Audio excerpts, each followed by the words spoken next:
Hello, tributes, and welcome to episode 11 of Ashes of the Hunger Games. Today, we are going over the 200th Hunger Games. Before I begin, a few announcements. Announcement number one, the 3rd century is going to go through a bit of a change. I don't know if I already stated this, but the original plan for the 3rd century was that it would go back to quarter quells, but now I'm keeping it at quinquennial quells. So, instead of running the 3rd century how I've been running the current century, I'm gonna instead have 25 games per video to speed through that century, cause it's still gonna be quinquennial quells. And if I were to work it how I've been working it, it would take literally forever for me to finish writing the 3rd century and therefore the rest of this series.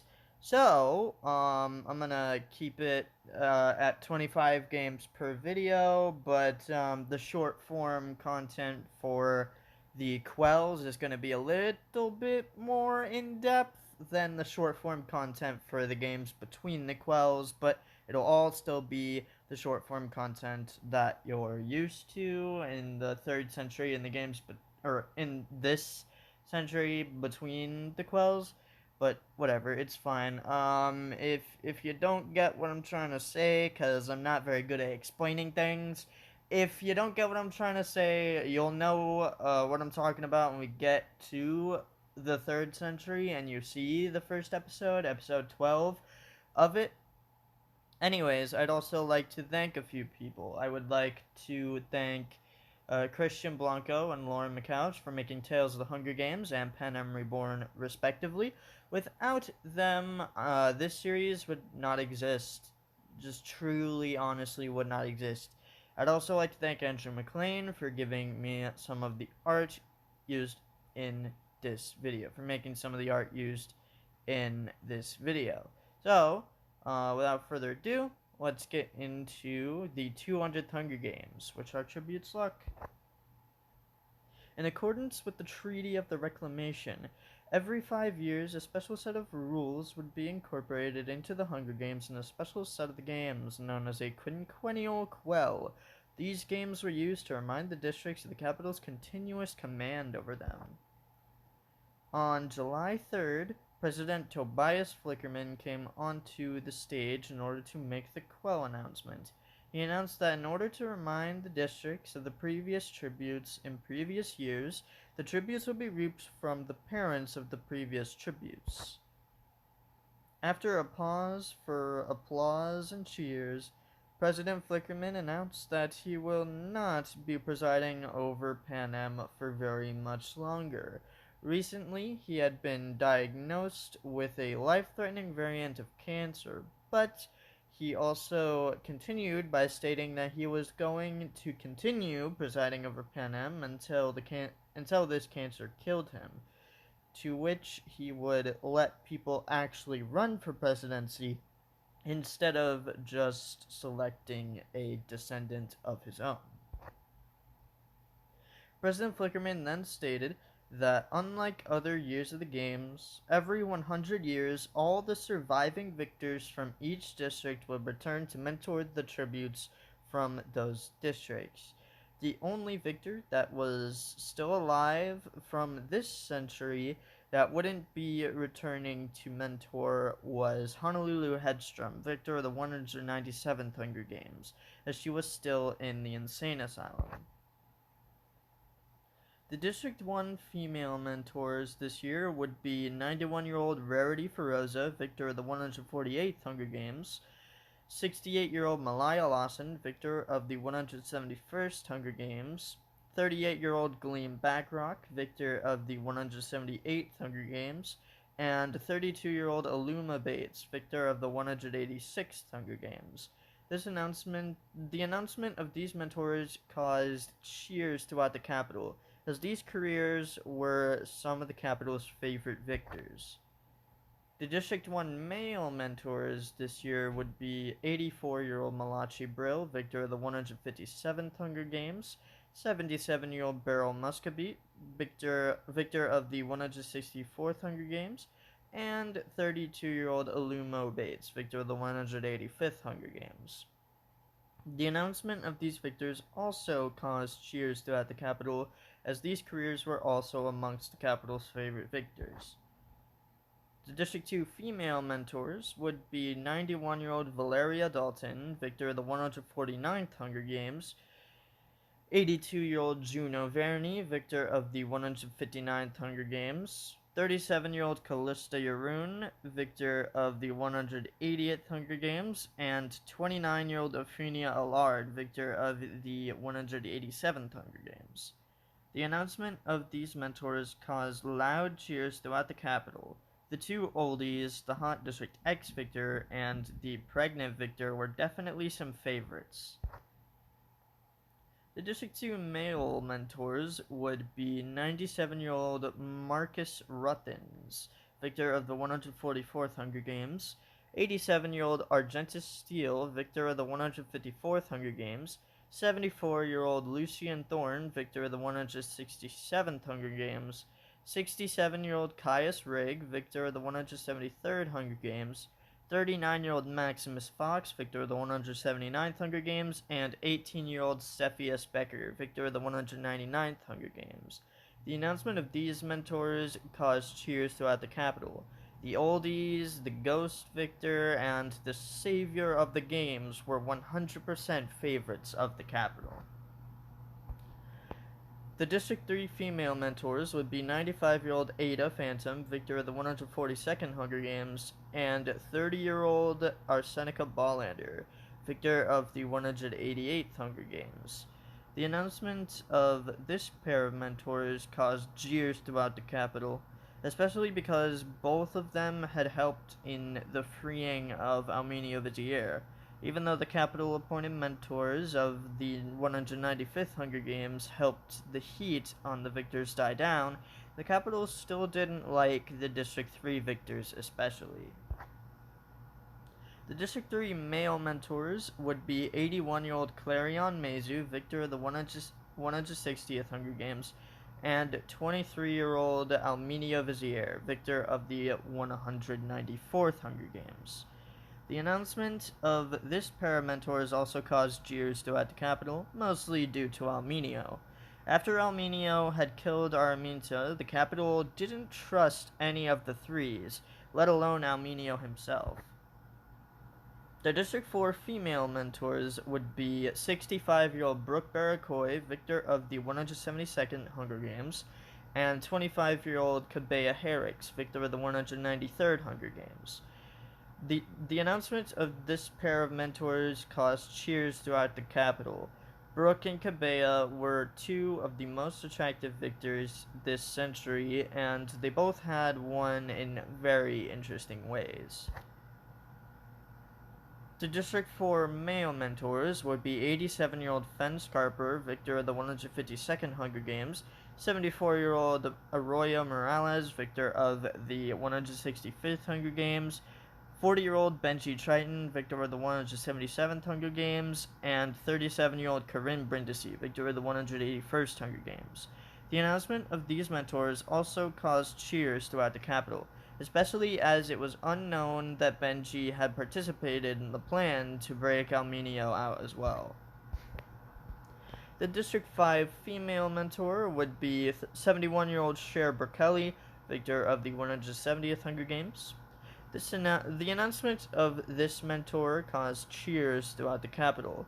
Although Cher was old at this point, parts of the age group who had died of old age in the 60-plus games and the 195th Hunger Games, she was still well-liked by most capitalites. The District 5 male mentors would be 85-year-old Van Jennings, victor of the 156th Hunger Games, and 65-year-old Anti-Man Westinghouse, victor of the 195th Hunger Games. The announcement of these mentors caused mixed reactions throughout the capital. Van hadn't helped out with Almenio's escape from jail, but he helped the capital-appointed mentors with the heat on the people that did help with the escape. As for Ant-Man, he was loved by the capital, even though he was the definition of a pacifist victor. The District 6 female mentors would be 95-year-old Lily Taylor, victor of the 146th Hunger Games, 76-year-old Kalida Tepper, victor of the 162nd Hunger Games, and 22-year-old Michigan Luther, victor of the 196th Hunger Games. There were mixed feelings about these mentors. They were all well liked by the capital, but they also had their downsides. For example, Lily and Kalida had helped out in the rebellions that ended the Hunger Games back during the 175th Hunger Games. Kalida and Lily also helped out in breaking Alminio out of jail. The District 6 male mentors would be 95-year-old Leon Taylor, victor of the 145th Hunger Games, and 22-year-old Australis Marlowe, victor of the 196th Hunger Games. The announcement of this pair of mentors caused cheers throughout the capital. Leon was a very well-loved victor along with Australis. Although his own home district didn't like him, the capital loved Australis. The District 7 female mentors would be 95-year-old Evora Figueroa, victor of the 143rd Hunger Games, 65-year-old Hollis Marlowe, victor of the 174th Hunger Games, and 20-year-old Birch Kim, victor of the 196th Hunger Games. The announcement of these mentors caused cheers throughout the capital. Evora was part of the eldest group alive mentoring tributes this year. Hollis was the first District 7 victor who actually made the capital question why District 7 wasn't a career district, and Birch was the first official female career victor from District 7. The District 7 male mentors would be 86-year-old Kiri Tamarisk, victor of the 153rd Hunger Games, 76-year-old Jason Huff, victor of the 163rd Games, and 42-year-old Jack Jordan, victor of the 176th Hunger Games. The announcement of these mentors caused cheers throughout the capital. All three of these victors were very well loved. Kiri killed one of the least favorite tributes in his games. Jason was a very unexpected victor, an unexpected survivor considering the arena he was in, and Jack was the first ever District 7 career victor. The District 8 female mentor would be 90-year-old Scarlet Farisle, victor of the 150th Hunger Games. The announcement of this mentor was met with mixed feelings. Some Capitalites loved her due to how intelligent she was to ally with the tributes from 5 and 6 in her games, while others hated her for no apparent reason. The District 8 male mentor would be 25-year-old Andrew Tollett, victor of the 190th Hunger Games. The announcement of this mentor caused cheers throughout the capital. Although Andrew couldn't hear these cheers, he could tell the capital was excited. Although it was unknown to him exactly why they were excited, considering he had been the male mentor for this district for the past 10 years. The District 9 mentor would be 78-year-old Flaxen Korsakov, victor of the 161st Hunger Games. The announcement of this mentor caused cheers throughout the capital. Flaxen was a fan favorite victor, having had a very smart and intelligent way of winning the games, having hid in a suit of armor for half of his games. The District 10 female mentors would be 31-year-old Antoinette Aguilar, victor of the 183rd Hunger Games, and 29-year-old Anastasia Chavez, victor of the 189th Hunger Games. The announcement of this pair of victors caused cheers throughout the capital. Both of these victors were career victors from District 10, and they were both well loved by the capital, especially Antoinette Aguilar, having sold her body to the men of the capital for 5 years after her victory. The District 10 male mentors would be 71-year-old Briscoe Burnett, victor of the 169th Hunger Games, and 28-year-old Wolfmark Saunders, victor of the 189th Hunger Games. The announcement of these mentors caused cheers throughout the capital. Briscoe had won in a pretty decently interesting way, and Wolfmark was a fan favorite due to his true unconditional love towards Antoinette. The District 11 female mentor would be 18-year-old Agapa Selkova, victor of the 198th Hunger Games. The announcement of this mentor caused cheers throughout the capital. Agapa had laid the groundwork in her games for Cepheus to save the Hunger Games in his. The District 11 male mentors would be 89-year-old Basil Breyer, victor of the 151st Hunger Games, 64-year-old Durian Fennel, victor of the 175th Hunger Games, and 34-year-old Abutalon Bishop, victor of the 184th Hunger Games.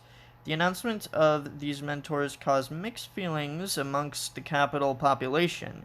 Basil hadn't really won in the most interesting way, and it was, in fact, Abutalon who got the most cheers out of the capital audience. The District 12 female mentor would be 25-year-old Angel Horowitz, victor of the 191st Hunger Games. The announcement of this mentor caused cheers throughout the capital. Angel was a crowd favorite, even though she was part of the main breakout team in Almenia's escape. Angel made a deal with the police of Panem that if they let her mentor the District 12 female tributes until they won, she would turn herself in as the main perpetrator of Almenia's escape. Although she named none of her accomplices, the police eventually found out, but didn't put them under arrest, just house arrest. The District 12 male mentors would be 31-year-old Acion Blanken, victor of the 182nd Hunger Games, 28-year-old Hopper Horowitz Flickerman, victor of the 190th Hunger Games, and 26-year-old Abreva Heidman, victor of the 192nd Hunger Games. The announcement of these mentors caused cheers throughout the capital. Acion was the youngest victor aside from Charlotte in the Ashes files. Hopper was an honorary victor, but still loved, and Abreva was the second ever District 12 career victor. The District 14 female mentors would be 27-year-old Avia Flickerman and 16-year-old Charlotte Hughes, victor of the 195th Hunger Games. The announcement of this pair of mentors caused cheers throughout the capital. Avia was a capital-born mentor who was appointed to mentor the female tributes of District 14 until Charlotte had finally won. Meanwhile, Charlotte was the youngest victor to ever win the Hunger Games in this century or the previous one. The District 14 male mentor would be 47-year-old Simon Flickerman. The announcement of this mentor caused cheers throughout the capital. Simon was also a capital-appointed mentor who was loved throughout the capital. The District 15 female mentor would be 83-year-old Elise Leger, victor of the 155th Hunger Games. The announcement of this mentor caused cheers throughout the capital. Elise had been the first and only Quell victor from District 15 during the Panem Reborn files. She had also used her acrobatic skills to hide under a balcony and won her games that way. Finally, the District 15 male mentor would be 91-year-old Sasha Mariu, victor of the 147th Hunger Games. The announcement of this mentor caused cheers throughout the capital. Sasha's reaction to the cheering was less than impressive, though. Sasha had rolled his eyes and stuck up his middle finger, although, considering he was rendered permanently blind by being scratched by a fox in his games, he ended up flipping off Elise, which caused laughter throughout the capital as Elise reacted in a less than pleased manner. After the announcement of all these mentors, President Flickerman then smiled and got off of the stage as the mentors were forced off of the Capitol stage and back into trains and hovercrafts that would take them home or back to prison in Angel's case. At District 15, Elise and Sasha were taken directly to their houses in Victor's village, being pushed into them. Peacekeepers were then stationed outside of their houses, telling Elise and Sasha that they were keeping people out, but Elise and Sasha knew it was more accurately to keep them inside. The next day, Elise and Sasha were taken to the reaping stage. As this was occurring, Elise burst into tears, causing a peacekeeper to smack her in the face, only making the crying worse.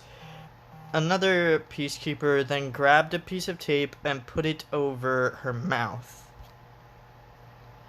As the 4 reapable tributes this year stepped into the reaping enclosures, Elise's eyes fogged up with tears. As a peacekeeper took the tape off of her mouth, she screamed unintelligible words in French at the peacekeepers before a peacekeeper smacks Elise with their gun, knocking her unconscious. The peacekeepers then looked at Sasha, who said he couldn't read the names because he was blind. This caused the peacekeepers to force Sasha and Elise onto the train to wait for the tributes. A peacekeeper originally from District 12 named Mitochondrio Callahan took over the reapings for District 15. Mitochondrio walked over to the female reaping bowl and picked out a piece of paper. He then called out the name of 38-year-old Yasmin Bucelil, the mother of the boy from last year's games. As Yasmin heard her name, she screamed and burst into tears, remembering the death of her sweet baby boy last year. Her son, Robert Jr., was the nicest, most well-known boy in the entirety of District 15. After his death last year, the entire district hated the capital and hated the games, but couldn't do anything about it. As Yasmin stepped out into the aisle, she heard someone volunteering. This volunteer was her husband, 35-year-old Robert Bucelil. This meant that both Yasmin and Robert would be going into the Hunger Games. As soon as Robert stepped out into the aisle, Yasmin ran to Robert and hugged him tight. Yasmin then started to cry while Robert rubbed her back, trying to comfort her. As peacekeepers came to force the pair down the aisle, Yasmin and Robert fought back, grabbing the barrels of the peacekeepers' guns, which just caused the peacekeepers to hit the pair of tributes over the head, knocking them unconscious. After this, both tributes were taken straight to the hovercraft to the Capitol. On the hovercraft, Elise and Sasha had to wait until Yasmin and Robert woke up in order to begin their mentoring duties. The bad thing is that Yasmin and Robert hadn't woken up until the hovercraft was within 15 minutes of the Capitol. The group on the hovercraft only had enough time to watch the reapings that the pair had missed, starting with the reapings for District 14 and ending with District 10 when they land. In District 2, Valeria, Juno, Callista, Aphenia, Marcus, Argentus, Lucian, Caius, Maximus, and Cepheus all seemed happy to be on the reaping stage again to perform the reapings. Although it was noted that when the 4 reapable tributes stepped into the enclosures, all the mentors seemed to get disappointed. It was determined that since they hadn't done it in the longest time since their victory, Valeria and Marcus would perform the reapings this year. This year, since only 4 tributes would be able to be reaped in each district, volunteering ceremonies in the career districts would not be allowed, and so the reapings in the career districts had to be performed normally this year. Valeria stepped forward towards the female reaping bowl and smiled, reaching her hand into the bowl and picking out a piece of paper. She then called out the name of 33-year-old Jezebel Becker. When Cepheus heard his mother's name, he finally showed an emotion other than happiness.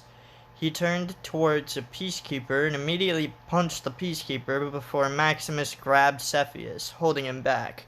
Cepheus yelled at the peacekeeper to do something, but the peacekeeper didn't do anything and let Jezebel step out into the aisle. As Jezebel stepped out into the aisle, Cepheus started to cry as the other male victors on the stage tried to comfort him. Meanwhile, Jezebel showed zero emotion, walking elegantly down the aisle. As Jezebel got onto the reaping stage, Cepheus offered his hand to shake. Jezebel sighed and shook Cepheus' hand, whispering to him that everything was going to be okay. Jezebel then stood in her spot next to Valeria. Next up, Marcus stepped forward towards the male reaping bowl and picked out a piece of paper. He then read out the name of 40-year-old Quintus Allard, the biological father of Taylor. When Cepheus heard Quintus's name get called, he glared at the man. The only emotion he was able to feel whenever he heard Quintus's name was anger. Quintus had a baby with Athenia's lesser-known sister, Eulicia. It was rumored that Quintus didn't truly love Eulicia and only used her to have his babies, and Cepheus believed this rumor. As Quintus approached the stage, Athenia started to hyperventilate, and Helvius looked around, hoping someone would volunteer in place of Quintus. Just then, someone volunteered. This volunteer was 34-year-old Romanus Becker, the father of Cepheus. As soon as Romanus volunteered, Cepheus burst into tears. Both of Cepheus' parents were going into the games at this point, and he had to watch one of them die.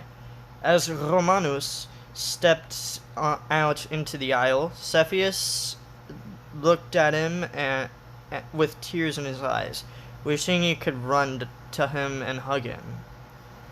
As Romanus stepped onto the stage, Cepheus offered his hand to him to shake. Instead of shaking his hand, though, Romanus used Cepheus' offered hand to pull him into a tight hug. Romanus then stepped back and took his place against the wall next to Marcus. After these reapings, Valeria and Marcus announced Jezebel and Romanus Becker as this year's tributes for District 2. The tributes were then taken backstage to be visited by their friends and family. Meanwhile, Valeria, Juno, Callista, Athenia, Marcus, Argentus, Lucian, Caius, Maximus, and Cepheus were all taken to the train to wait for Jezebel and Romanus. Jezebel was visited by Eulicia and Jezebel's cousin, Alan Dalton, aged 20, the grandson of Valeria. Eulicia and Alan both hugged Jezebel tight and wished her luck in the games. Jezebel then started to cry, knowing that if she and Romanus made it to the top 2, she'd have to kill him. As this occurred, Eulicia and Alan rubbed her back, trying to comfort her. After a few minutes of this, peacekeepers came into the room to escort Eulicia and Alan out of the room and escort Jezebel onto the train. Meanwhile, Romanus was visited by his brother Romulus, from age 21. Romulus would talk strategy to Romanus, stating that if it came down to it, he knew Romanus would be able to kill Jezebel. This gave Romanus a newfound sense of confidence. The brothers would then hug each other tight and smile. After a few minutes of strategy talk, peacekeepers came into the room to escort Romulus out of the room and escort Romanus onto the train. On the train, Jezebel continued to cry as Romanus tried again to comfort Cepheus. It was determined that, even though they didn't hate each other, Jezebel and Romanus should be mentored separately. Valeria, Juno, Callista, and Ophenia would mentor Jezebel in the back of the train. Meanwhile, Marcus, Argentus, Lucian, Caius, Maximus, and Cepheus would mentor Romanus in the middle of the train. As the mentors started to split the tributes, Cepheus ran to his mom and hugged her one last time before going with the boys to the middle of the train, while the girls took Jezebel to the back of the train. In the gym in the back of the train, Valeria and Juno sat on the sidelines while Callista, Ophenia, and Jezebel all ran on treadmills. The group of girls all talked strategy. Even Valeria asked Jezebel if she thought she could make the hard call and kill Romanus if it came down to it. This line of questioning caused Jezebel to get off of her treadmill and break down in tears, causing the female mentors to already know what Jezebel's answer to their question was. Meanwhile, in the middle of the train, Marcus, Argentus, and Lucian sat in a corner while Caius, Maximus, and Cepheus all paced back and forth, asking Romanus questions like if he'd be able to kill Jezebel if it came down to it. Romanus would answer this question with a question, asking, "What kind of career would I be if I couldn't kill?" To which Cepheus stated that Romanus was going against his own wife and Cepheus's mom. Cepheus then stated that the boys in the room wouldn't be surprised if Romanus wouldn't be able to kill Jezebel. But Romanus stayed strong in his beliefs that he wouldn't be a good career tribute if he couldn't kill his fellow tributes. A few hours later, Valeria, Juno, Callista, Ophenia, Marcus, Argentus, Lucian, Caius, Maximus, and Cepheus took Jezebel and Romanus back into the main train compartment to watch the rest of the reapings. When the District 15 hovercraft arrived at the Flickerman Airport, Elise and Sasha were the first two people off of the hovercraft. Cheers and jeers flooded the Capitol crowd as the mentors stepped off of the hovercraft. They then took a pause before announcing the arrival of Yasmin and Robert Busalil. As the pair stepped off of the hovercraft, they united with the tributes from 14, Mac Lancaster, aged 40, and Yolande Sussex, aged 39. As the group united, they were all rushed by the people in the Capitol crowd. Yasmin was rushed by young Capitol men who tried to flirt with her, but she wouldn't let this happen, instead opting to just sign autographs and take pictures. She'd do this with a smile on her face. She'd write nice things in French, and even though no one knew what it said, they assumed it was nice. Eventually, Elise came to Yasmin and escorted her to the limo that would take the 14s and 15s to the accommodation tower. Meanwhile, Robert was rushed by young Capitol women, the youngest being 20-year-old Kimberly Hightower. For more information on future head game maker Kimberly Hightower, see File 215. These girls also tried to flirt with Robert, but he, much like Yasmin, remained loyal and dismissed the flirting. The only girl who rushed Robert that wasn't flirting with him, in fact, was Kimberly. she was more sympathetic to Robert's condition, considering she had lost her great, all the greats, grandfather to the Hunger Games. Eventually, after signing many autographs, Sasha came over to Robert and escorted him to the limo that would take him and Yasmin and the 14s to the accommodation tower. When the group got to their accommodation room, Elise and Sasha sat down as Yasmin and Robert waited for their stylist, Rosaline Richelieu. When Rosaline arrived, she immediately got to work. As Rosaline's team got the measurements of Robert, Rosaline herself got the measurements of Yasmin, commenting in French on Yasmin's beauty. Yasmin would smile and thank Rosaline for this compliment. Meanwhile, Elise and Sasha would talk to Rosaline as she got Yasmin's measurements. The trio would talk about how Rosaline could dress Yasmin and Robert.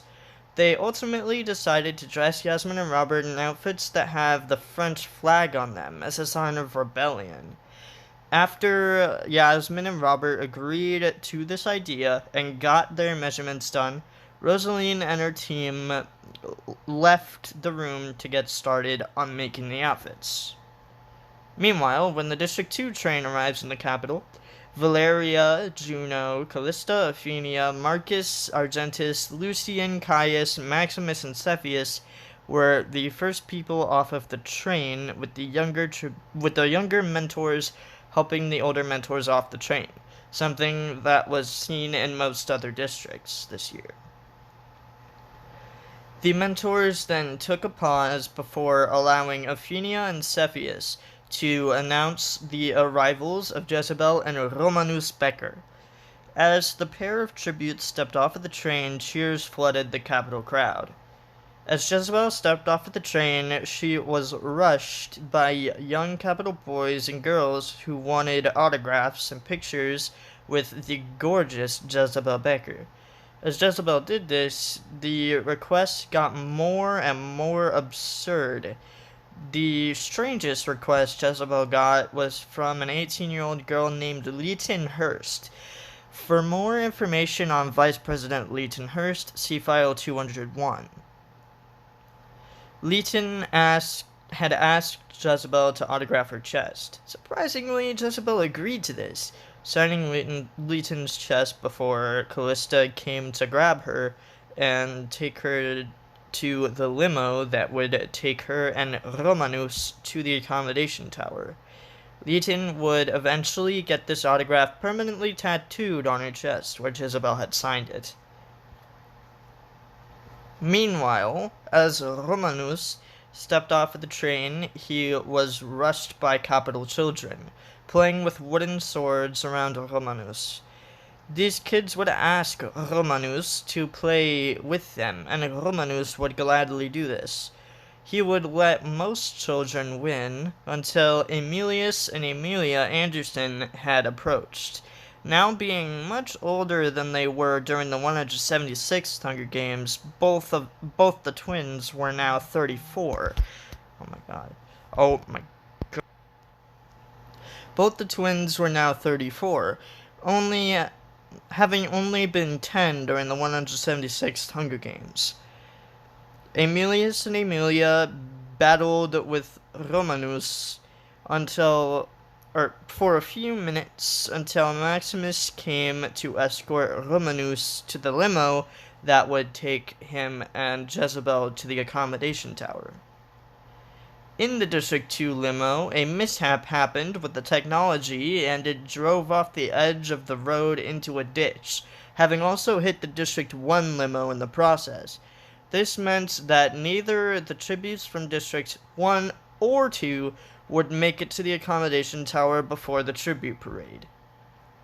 Jezebel and Romanus, along with Crystal Chanel and Duke Barty, both from 1, would be found in their limos on the edge of the road, along with all their mentors. All these people would end up being taken to Flickerman Hospital in order to try to get treated by doctors. In the tunnels, Glacia Nakamura from 4, Gulf Flanagan from 4, Jasira Alinsky from 7, Figs Metlin from 7, Grace Botkin from 10, and Zintha Allenton from 12 were worried about where the tributes from 1 and 2 were. Usually, the tributes from 1 and 2 were the stronger of the career group, and the other Career Alliance members were worried that they had lost their chance at victory. Meanwhile, Yolande, Mac, Yasmin, and Robert talked to each other at the District 14 chariot in French in hushed tones. As they talked, Val from 9, Tritico from 9, and Orcadia from 11 approached them. Val, Tritico, and Orcadia talked to Yolande, Mac, Yasmin, and Robert about a possible alliance, which actually seemed enticing to Mac, Yasmin, and Robert, but Yolande's son had been killed by the girl from 9 last year, which was Tritico and Val's daughter. Meanwhile, Yolande wasn't completely against letting Orcadia join them. As the conversation went on, Yolande was eventually talked into letting Val and Tritico to join their alliance as well. The group would then go on to talk about who they found the most threatening out of all the tributes. They all seemed to agree that Glacia and Dracira, the youngest tributes this year, being 28 and 29 respectively, were the most dangerous tributes to them and their chances at victory. Eventually, tributes were called back to their chariots. As this happened, Val, Tritico, Orcadia, Yasmin, and Robert rushed back to their chariots. When Yasmin and Robert got onto their chariot, Yolande and Mac looked back at them and gave them reassuring nods. When the chariots started to leave the tunnel, Capitalites were surprised to see the District 3 chariot being the first chariot to exit the tunnel. When the District 15 chariot left the tunnel, Yasmin and Robert received cheers and jeers from the capital. The cheers came from the young, naive Capitalites who just saw the looks of Yasmin and Robert, while the jeers came from the Capitalites who knew why Yasmin and Robert were wearing the French flag all over themselves. All the chariots continued towards the end of the road. As the chariots continued towards the end of the road, Yasmin and Robert started to get things thrown at them. Eventually, everything from sticks to boots and cans of liquids. Yasmin received the worst of all this, even getting a deep cut on her left cheek from a rusty can, although Robert did receive a black eye from a boot hitting him in the eye. While the chariots were returning back to the tunnel, Yasmin held her left cheek in pain and cried softly, while Robert held his eye in pain, trying not to cry himself. This was noticed by Yolande and Mac, who both started to goof off on their chariot, turning attention away from Yasmin and Robert, instead turning attention on themselves. Meanwhile, in the commentator's booth, Benji and Katie Flickerman talked about who they wanted to win the Best Dressed Award this year. Benji loved the colorful outfits of the District 14 tributes. Benji also loved when the District 14 tributes goofed off on their own chariot to defend their friends from District 15, although he didn't say this out loud. Meanwhile, Katie stated that she loved the colorful autumn leaf-inspired outfits of the District 7 tributes. The reds and oranges and browns looked amazing on Dracira and Figs, although she argued that due to Dracira and Figs' looks, anything would look amazing on them. Katie also fantasized about the muscles of both Figs and Golf. She also seemed enraptured with the brunette locks of Dracira, Grace, and Zinta, saying that she'd gladly let any of those tributes have their way with her, winking at the cameras. Eventually, it was decided that the District 7 tributes would win Best Dressed this year, although Benji didn't change his mind from District 14 without a fight.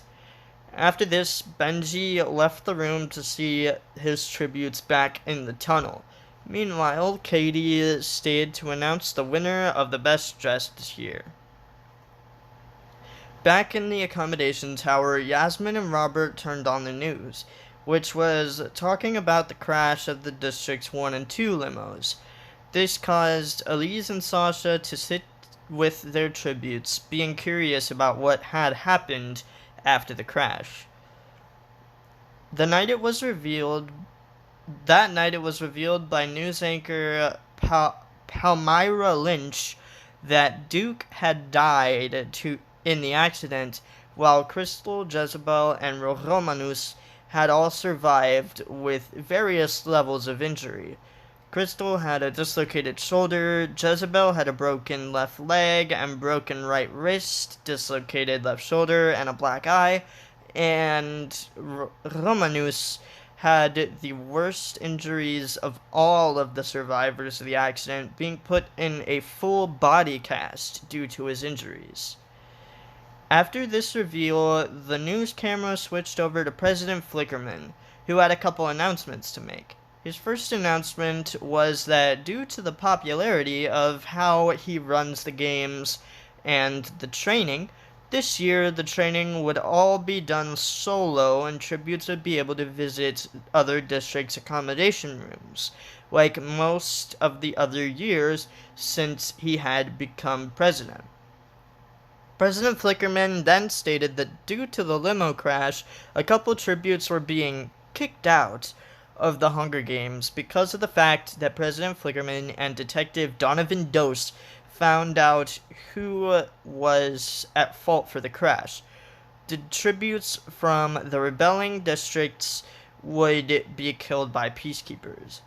Just then, as Jezebel and Romanus were returning to their accommodation room, they heard multiple gunshots above them.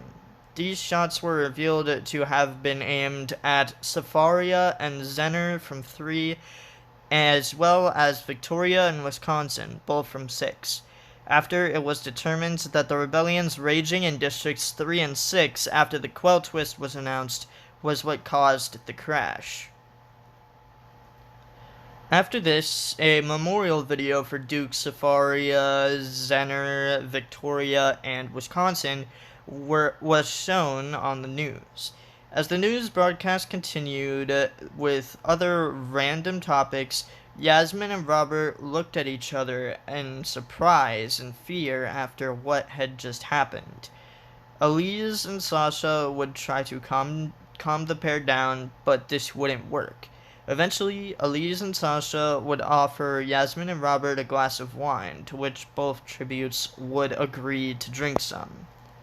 Meanwhile, in the District 2 accommodation room, Jezebel and Romanus would go out onto the balcony. Meanwhile, the surviving District 2 mentors, Callista, Aphenia, Argentis, Caius, Maximus, and Cepheus, stayed inside, opting to have a glass of alcohol each.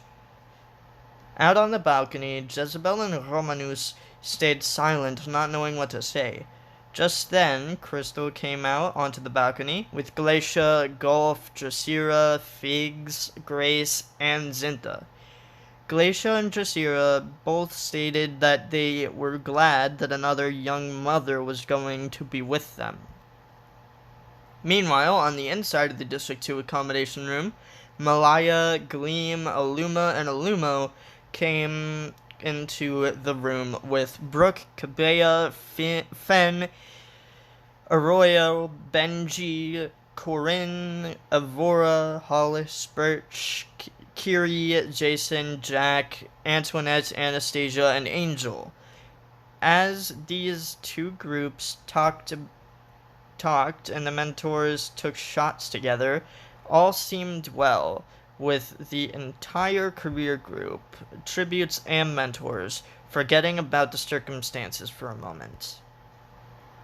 The next day, as the tributes were forced into their solo training rooms, Yasmin and Robert were pushed to the floor of their rooms, whilst Jezebel and Romanus were helped into their rooms, with the doors being closed a lot gentler.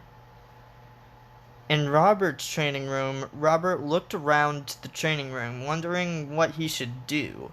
It was evident that Robert wasn't expecting the training to be held this way. It was also immediately evident that most of the other tributes were also surprised by this when being placed in their rooms, with Val even bursting into tears when she realized she wouldn't be training with her friends from 11, 14, and 15, along with her husband Tritico. Meanwhile, out of all of the outliers, the only two who were happy about this separate training were Yasmin and Yolande. Yasmin being happy she didn't have to see Robert training for these death games, while Yolande was happy she didn't have to train with the parents of the girl who had killed her son.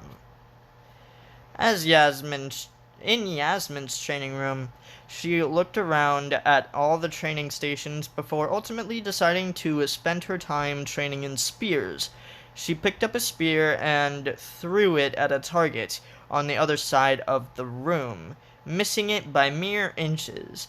Yasmin sighed before grabbing another one and throwing it at a target a lot closer to her, hitting it in the bullseye. She would continue throwing spears for a few hours, hitting 60% of the targets she aimed for. Meanwhile, in Romanus's training room, Romanus was unable to move due to his full-body cast. Instead, he would spend his time muttering to himself about the fact that he wasn't going to make it very far this year due to the cast and the inability to move. Finally, in Jezebel's training room, she immediately walked over to the spear station, picking up a spear and throwing it behind her back at a target across the room from her, hitting it directly in the bullseye. This throw intrigued the game makers watching, along with Callista and Aphenia. This year, much like the other years, mentors would watch the training process from a viewing area in each training room. Jezebel and Yasmin's mentors were getting the best shows this year, along with the other career mentors. After training was done, Jezebel and Romanus went back to their accommodation room, where the other careers and their mentors were waiting for them. Golf and Figs walked over to Romanus and hugged him. As this occurred, Golf explained to Romanus that Argentus, Caius, Maximus, and Cepheus had all talked to the other careers about how Romanus had done in training. Meanwhile, Crystal, Glacia, Drosera, Grace, and Zintha congratulated Jezebel on being able to overcome her injuries from the crash. Glacia then stated that Crystal and Jezebel's mentors had stated that both of them had done amazingly in training, which made Crystal and Jezebel smile. Meanwhile, when Yasmin and Robert got back to their accommodation room, they saw Val, Tritico, Arcadia, Yolande, and Mac waiting for them in the room.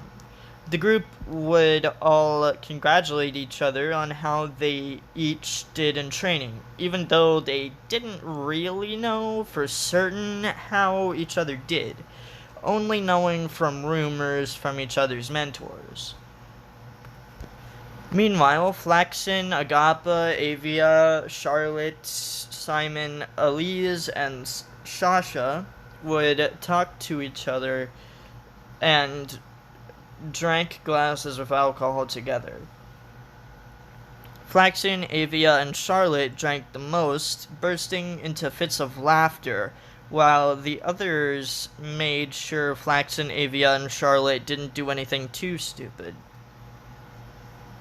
After a couple hours, it was time for the solo evaluations. During Romanus's training evaluation, he was unable to do anything physical due to his full body cast. Romanus decided to do something a little more unconventional, going into detail describing the many different methods he knew to kill somebody. Although he didn't do anything physically, he did describe many interesting ways to kill a tribute, causing him to walk out with a score of 8. Meanwhile, during Jezebel's training evaluation, Jezebel threw spears at targets. She had amazing accuracy when it came to the spears she threw, hitting 11 out of 12 targets she threw her spears at. This would earn her a training score of 11. Jezebel would then bow to the game makers who were watching and winked before leaving. This wink alone would actually cause the game makers to change Jezebel's score. During Robert's solo evaluation, he showed skill in toxicology. He blazed through the toxicology station, getting them all right. Although, because this skill was quite boring and and a lot of recent tributes have shown this skill in this area, Roberts walked out of the room with a score of 4. Finally, Yasmin immediately intrigued the game makers and head game maker Leviathan Alphahead due to her skill in spears, along with her gorgeous looks. Yasmin threw spears at targets with surprising accuracy. She hit 7 out of 12 targets, causing her to leave the room with a score of 12. Back in the District 2 apartments, all of the careers watched the reveal of the training scores. As Crystal's training score of 9 was revealed, the careers cheered. But when Jezebel's score was revealed to be a 12, the other careers all cheered and hugged Jezebel tight. This year, the youngest careers, Jezebel, Glacia, and Jacira, were the tributes with the highest training scores. Jezebel scored a 12, and Glacia and Jacira both scored an 11. The careers all celebrated Jezebel, Glacia, and Jacira by drinking alcohol and laughing about the other tributes' training scores, especially the training scores of Stormy from 5, who scored a 2, Tefeta from 8, who scored a 2, and Robert, who scored a 4. Meanwhile, in the District 15 apartment, Val, Tritico, Orcadia, Yolande, Mac, Yasmin, and Robert watched the reveals of the training scores.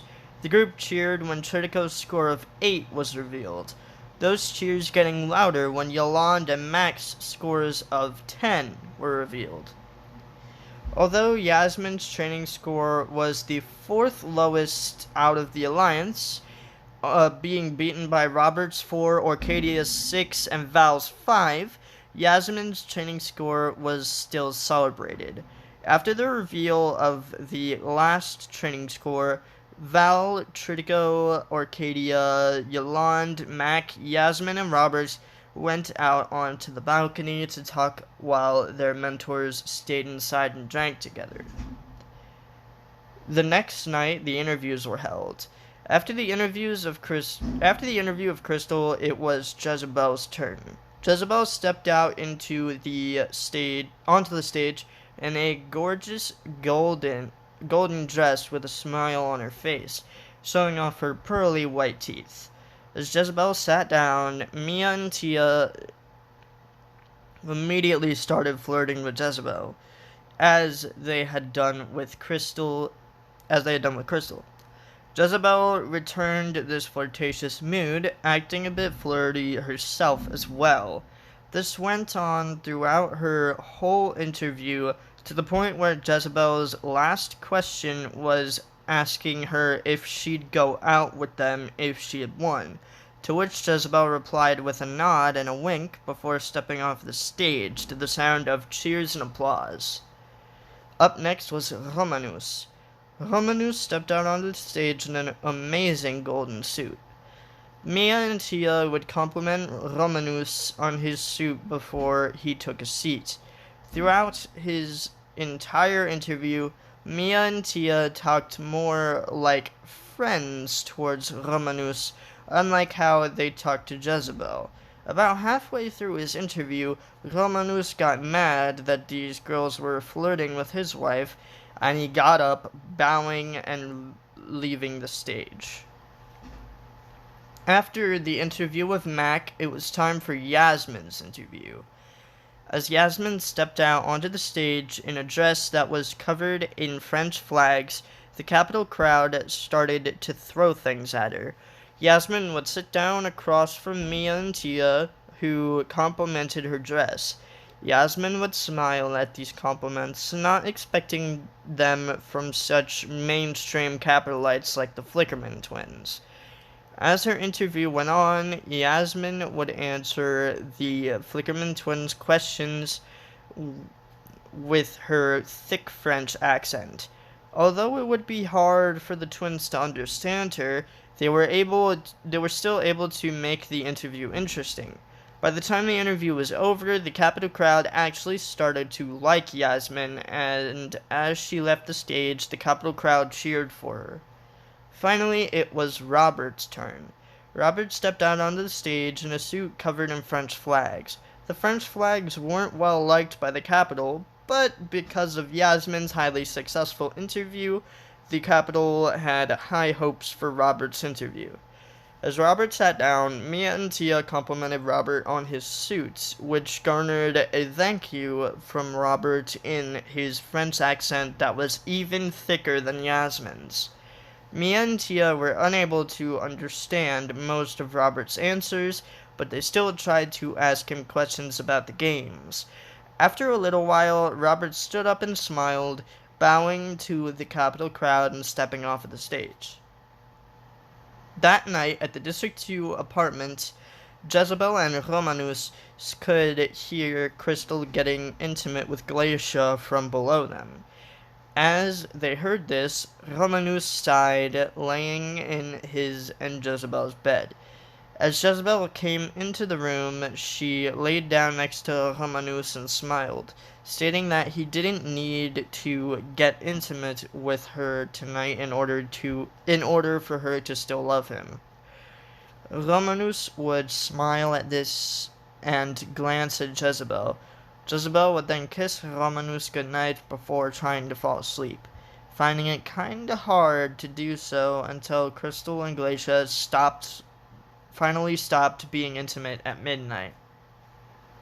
Meanwhile, in the District 15 apartment, Yasmin and Robert heard Yolande and Mac talking for a little while before everything went silent. This worried Yasmin and Robert, and they decided to get out of bed and investigate. They went down to the District 14 room and knocked. They heard shuffling and whispering from the other side of the door before Yolande and Mac answered the door, towels wrapped around their waists. When the pair from 14 asked the pair from 15 what they were doing there, Yasmin commented on the silence, and Robert added that they became worried about Yolande and Mac. Yolande and Mac would giggle at this, with Mac stating that the pair were just fine, just trying to be quiet as opposed to Crystal and Glacia, who Yolande had heard when walking past their room to get a snack from a vending machine near the District 1 apartment. The next day, the tributes were taken up to the roof, it's supposed to say roof, where two hovercrafts were waiting for them. Half of the tributes were put into one hovercraft, the other half were then put in the other hovercraft. In Hovercraft 1 was the tributes from Districts 1 through 6 and District 14, while in Hovercraft 2 was the tributes from Districts 7 through 12 and District 15. As Crystal, Jezebel, and Romanus were taken onto the hovercraft, The capital's love for the trio, as compared to the tributes from the outlier districts, was still evident by how gentle the peacekeepers were with them as compared to how harsh they still were with the tributes from District 15 especially. In Hovercraft 1, on the way to the arena, Crystal, Jezebel, Romanus, Glacia, and Gulf glared at Stormy, the boy from 5, Yolande, and Mac. These tributes were the only living non-careers in Hovercraft 1, seeing as both tributes from Districts 3 and 6 were dead. Meanwhile, in Hovercraft 2, Yasmin and Robert looked over at Jasira, Figs, Grace, and Zinta to notice all 4 of them glaring at them. This scared Yasmin and Robert, along with Val, Trico, and Orcadia. Yasmin and Roberts then looked at the boys from 10 and 12 to notice neither of them glaring at them or their allies, instead opting to look forward, thinking about the games to come. Meanwhile, the boys from Districts 8 and 11 looked utterly terrified, and Tefeta looked prepared to end it all once in the arena. When the tributes got to the arena, they were escorted to their launch rooms. In Jezebel's launch room, she watched the door, waiting for Callista and Athenia to come into her launch room. Eventually, Callista and Athenia did enter Jezebel's launch room. When they entered the room, they hugged Jezebel. The pair then started talking about some last-minute strategy before Jezebel was called into her launch tube. Jezebel would smile at Callista and Athenia before stepping into her launch tube, watching the glass close around herself. Meanwhile, in Romanus's launch room, Romanus waited for Argentus, Caius, Maximus, and Cepheus. When the group of mentors came into Romanus's launch room, they talked with Romanus about strategy, although none of them truly thought that Romanus would make it past the bloodbath considering his inability to move. Eventually, peacekeepers Argentus, Caius, Maximus, and Cepheus had to work together to carry Romanus into his launch tube. They then watched as the glass closed around him, causing Cepheus to tear up. In Yasmin's launch room, Yasmin waited for Elise to come into her launch room. When Elise arrived, she hugged Yasmin and smiled. She then stated that Yasmin had what it took to win, which caused Yasmin to smile and giggle. After a little while of talking strategy, Yasmin was called into her launch tube. Elise would take her over to her launch tube and watch as the glass closed around her. Finally, in Robert's launch room, Robert waited for Sasha to come visit him. As Sasha arrived, peacekeepers were guiding him into the room. Sasha then hugged Robert and told him that he had what it took to win and replace him as mentor for District 15 males. Robert would smile at this. After a few more minutes of talking strategy, Robert was instructed to get into his launch tube. As Robert was pushed into his launch tube by peacekeepers, Sasha left the room, being guided out by peacekeepers. As the tributes were lifted into the arena, they all looked around to see a huge castle surrounding them. This castle was revealed to be the symbol of an old world movie-making group, the Disney Castle.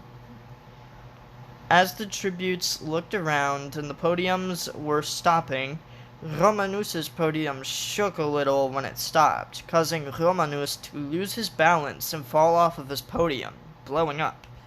This explosion sent pieces of his full-body cast all over the place, almost hitting Glacia and Jasira.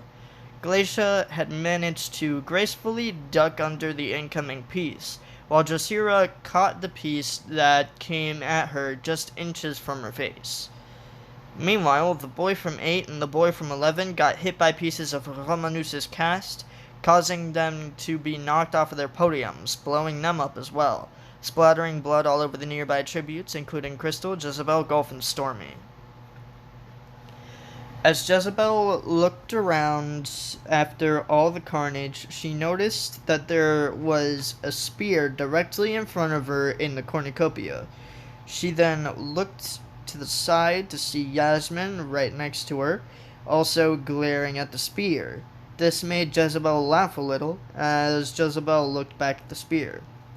Meanwhile, Yasmin spent all her time, as the countdown occurred, glaring at the spear, not even looking away when Jezebel laughed at her for doing this. As Yasmin stared at the spear, she noticed that some other tributes within her line of sight were also looking at the spear, such as the boy from 10 and the boy from 12. Finally, Robert spent his time looking at a knife he was seeing in the cornucopia. As he saw this knife, he saw Yasmin staring at the spear and Yolande staring at a sword in the cornucopia. Meanwhile, he also saw Val, Tritico, Arcadia, and Mac looking away from the cornucopia, preparing to run away from the cornucopia. When the gong sounded, Jezebel ran into the cornucopia. She immediately ran over to the spear and got there first. As Jezebel picked up the spear, the boys from 10 and 12 couldn't stop themselves, and Jezebel immediately impaled both boys, sounding their cannons, making the boys from 10 and 12 the first kills in the arena this year. After seeing Jezebel kill the boys from 10 and 12, Yasmin was terrified, and she tried to run. As she attempted to run away, Glacia tackled her to the ground and stabbed Yasmin in the heart with her trident. The last thing on Yasmin's mind as she died was how her husband would feel when her picture was shown in the sky during the falling. Meanwhile, as the gong sounded, Robert ran into the cornucopia and grabbed the knife he had been staring at as Yolande grabbed the sword she had been staring at. As the pair ran away from the cornucopia, Yolande and Robert saw Glacia kill Yasmin. This made the pair extremely angry, and they ran at Glacia. Glacia noticed the pair just before they reached her. She took her trident out of Yasmin's chest, but it was already too late. Yolande tackled Glacia to the ground, knocking the trident out of her hand. As this happened, Robert picked up the trident and walked over to Glacia, bringing the trident down into Glacia's stomach, sounding her cannon.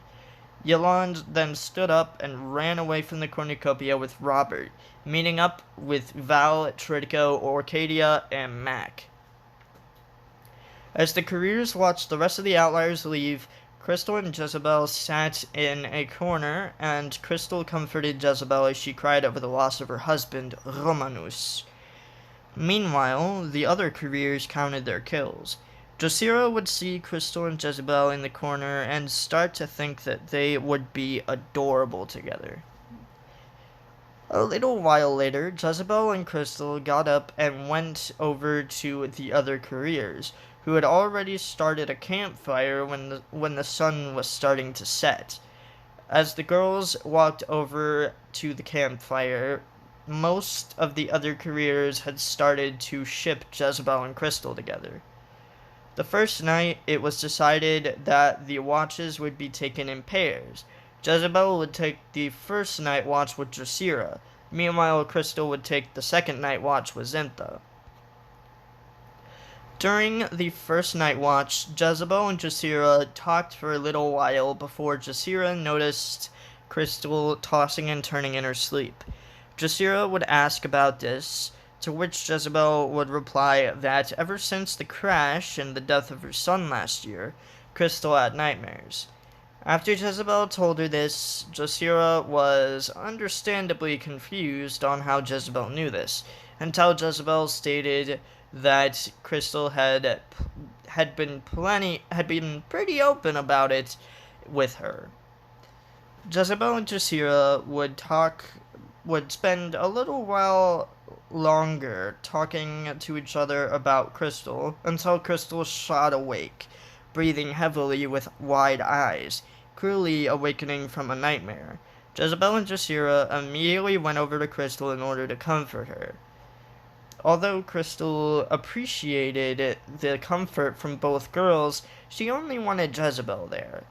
As she told Jasira this, Jasira winked at Jezebel before getting up and walking back over to her post to continue the night watch.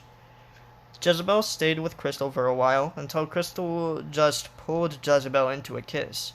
As Jasira saw this kiss, she had to use every part of her in order to resist the urge to clap for them. After Crystal and Jezebel pulled away from each other and noticed that Jasira had seen them, Jezebel made Jasira promise not to tell the other couriers what she saw, to which Jasira motioned that her lips were sealed. Meanwhile, with the Outliers, Yolande, Mac, and Robert would be talking while keeping watch over the camp. This trio would talk about their lives back in their home districts. Yolande and Mac talked about how Morphling was overused in their district recently, much like District 6 has overused Morphling since the invention of Morphling. Meanwhile, Robert talked about where he worked and lived. He was one of the only people in District 15 who lived in an apartment above their workplace. After a little while, the trio woke up Val and Tritico for the next night watch. The trio would then go to their beds and try to sleep. As Robert tried to sleep, Yolande came over to him, whispering to him that she couldn't sleep. Robert would look at Yolande for a second before suggesting that Yolande could stay with him for the night. Yolande would accept this, and the pair would fall asleep together, Yolande having a smile on her face. Later that night, an annoying alarm sounded throughout the arena, originating at the cornucopia. After a few minutes, all the tributes were awake and the alarm was stopped. President Flickerman then got onto the intercoms of the arena. He stated that he had forgotten a portion of the Quell twist, saying that this was in parentheses on the bottom of the page, and he didn't read it because of that. President Flickerman then stated that the remaining 18 tributes would be paired up. These pairs would be allowed to win together if they make it to the finale together. He then states that the pairings would be picked via an RNG, or random number generator if you're, unoriginal. President Flickerman would then start naming off the pairs. In the Career Alliance, Golf, Jasira, and Zinta would be pissed off about their pairings.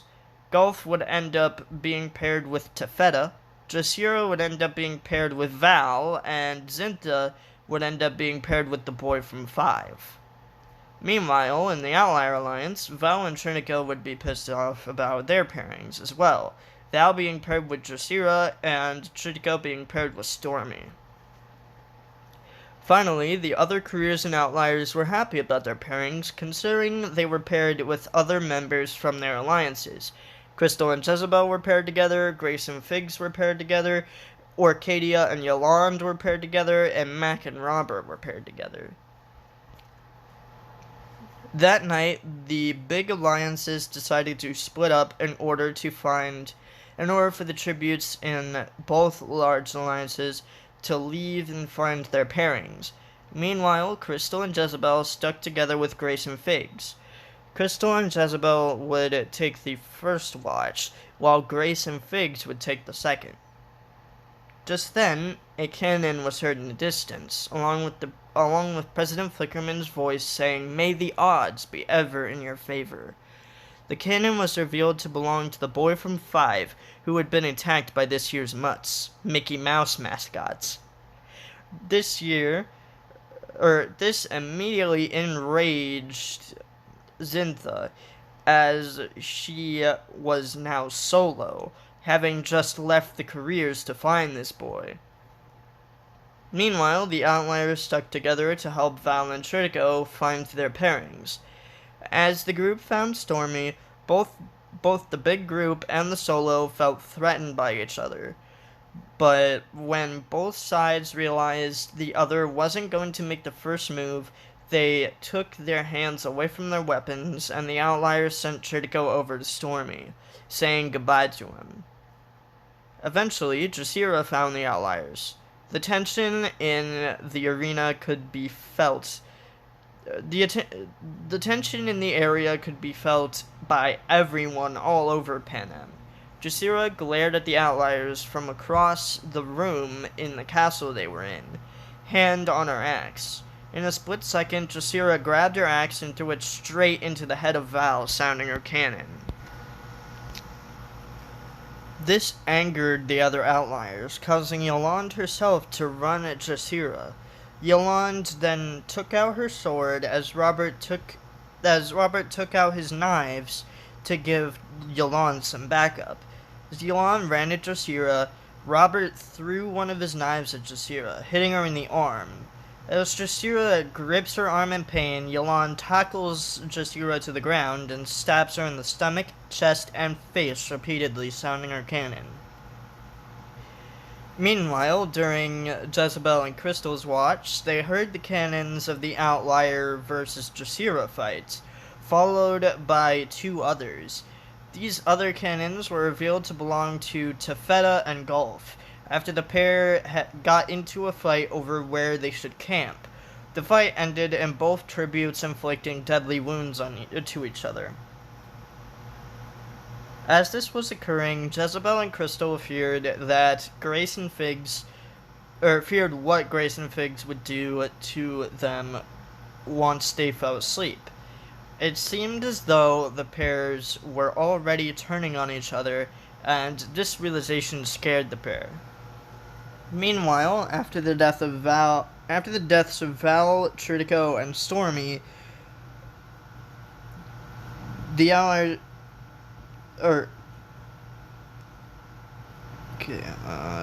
Stormy decided to stay with the Outliers, thinking that their numbers would make their chances at victory better against the careers.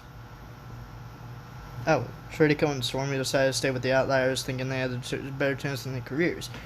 As the Outliers roamed the arena, they came across Zintha. The group ducked behind a wall and watched as Zintha flipped a table, still being very angry about the death of her pairing. As Zintha flipped another table, Tritico jumped out from behind the wall and caught the table with one hand, putting it back down on the ground. As he did this, the rest of the Outliers came out from hiding, glaring at Zintha, and with Yolande and Robert taking out their weapons. Zintha then took out her pickaxe and ran at Tritico, stabbing her pickaxe deep into Tritico's neck, sounding his cannon. This caused Stormy to scream and run away. Meanwhile, Yolande and Robert ran at Zintha. Yolande tried to tackle Zintha to the ground, but Zintha easily sidestepped out of the way, causing Yolande to fall to the ground. Even though Zintha managed to react fast enough to Yolande's actions, she wasn't able to dodge as Robert threw one of his knives into Zintha's legs. Zintha would scream out in pain and fall to the floor as Robert stood over Zintha. He asked Zintha if she had any last words. Zintha would reply, "Go fuck yourself," before Robert stabbed Zintha in the heart, sounding her cannon.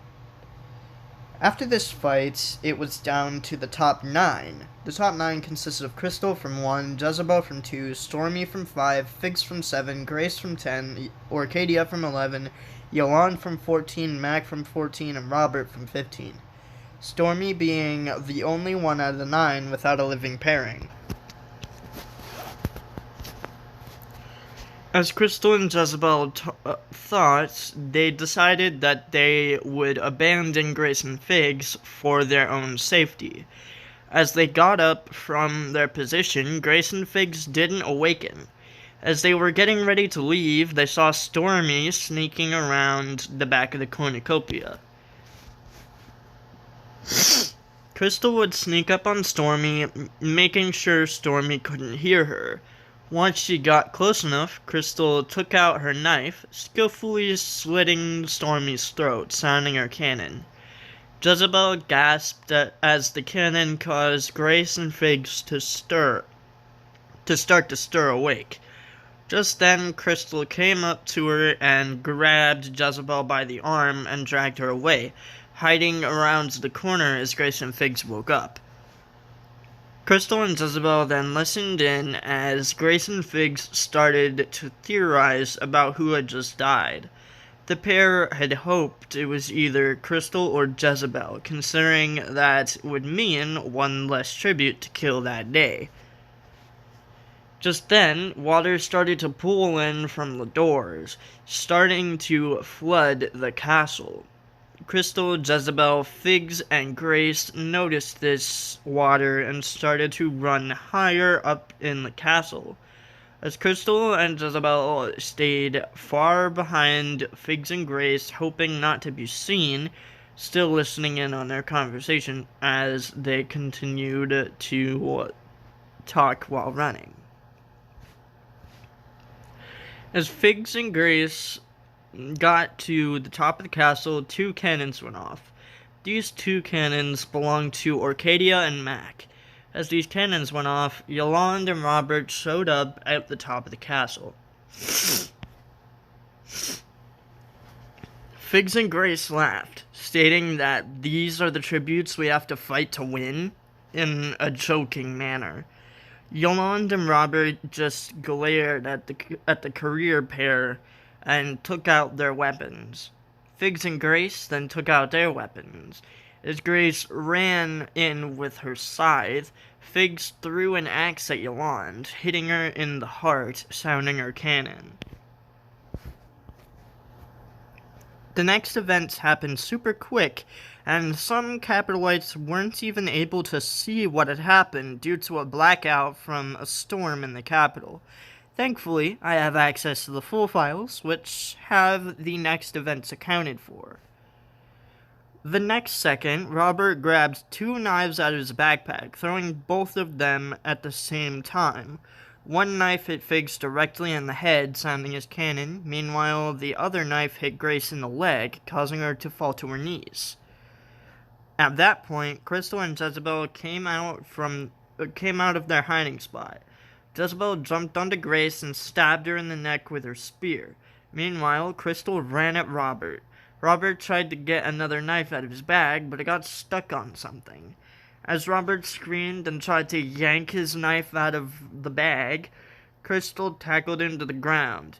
Crystal then asked if Robert had any last words, to which Robert didn't reply with anything. Crystal then smirked and picked Robert up, carrying him to the edge of the terrace. Crystal then asked if Robert was sure he didn't have any last words, to which Robert still didn't reply. Crystal then tossed Robert over the edge of the terrace. His screams were eventually silenced by his cannon sounding when he landed on a spiky part of the roof, impaling him. After Robert's cannon sounded, President Flickerman then got onto the intercoms throughout the arena and announced 35-year-old Crystal Chanel from District 1 and 33-year-old Jezebel Becker from District 2 as this year's victors of the 200th Hunger Games. This announcement caused Crystal and Jezebel to cheer and kiss each other, causing cheers throughout the capital. After the games, Crystal and Jezebel were taken back to the accommodation tower in order to prepare for their victor's interview. When the pair got into their room, Malaya, Gleam, Aluma, Callista, Aphenia, and Cepheus were already there, waiting for them. When Jezebel came into the room, Cepheus ran over to her and hugged her tight, crying on her shoulder. Cepheus would mutter that he thought he lost her, in between his sobs. Meanwhile, Malaya, Gleam, and Aluma congratulated Crystal on winning the games. Gleam even stated that Crystal's final kill was definitely one of the most iconic kills in the history of the games, in her opinion, which made Crystal smile. Later that night, the victor's interview was held. Crystal and Jezebel waited backstage in white dresses, reminiscent of wedding dresses. When the pair were called out onto the stage, they kissed each other one last time before heading out onto the stage. On the stage, Crystal and Jezebel held hands as they sat, answering Mia and Tia's questions. Mia and Tia would ask the pair when in the games they realized they liked each other, to which Jezebel would reply that it was during that first night in the accommodation tower that she realized it. This would surprise Crystal, as Romanus was still alive at that point in the games, but Crystal would smile at this, having had the same feelings for Jezebel since that time as well. As the interviews went on, the questions got more directed at what the pair were planning after their victory. As this question was asked, Crystal looked at Jezebel with a raised eyebrow before telling Mia and Tia that she hoped Jezebel would put a ring on it soon, showing off her ring finger. This would cause Jezebel to blush, but also wink at the cameras, stating that she definitely would be doing it soon. After the victor's interview, Crystal and Jezebel went on their victory tour, showing their intense love for each other in every single district. When they came back to the capital for the last stop of their victory tour, that's when Jezebel proposed to Crystal, causing the entirety of the capital and their home districts to cheer. Meanwhile, the other districts in Pan Am were forced to watch this momentous moment for lesbians across Pan Am at gunpoint. After returning home, Jezebel and Crystal decided to live together in District 2. Crystal would take her 3 living children to District 2 as well: Clarity, age 16, Dynamo, age 14, and Dimanda, age 9. Meanwhile, Cepheus and his brothers, Magnus, age 16, and Lucifer, age 13, would also move in with Crystal and Jezebel. Clarity and Magnus would end up being the tributes of the next games for District 2.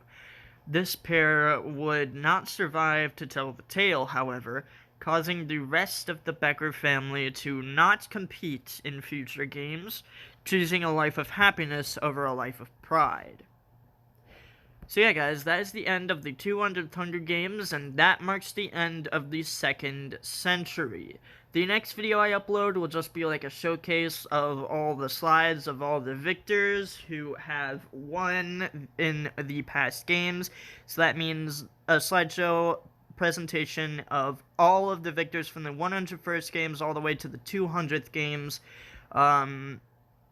So yeah, and before that video comes out, only my victors are gonna have victory tour posters on their slides, because I don't want to just randomly pick a face claim for Lauren's victors, because Lauren's victors are hers, and I don't know what face claims she wants. I don't know what she wants her victors' faces to look like, so I just didn't do that.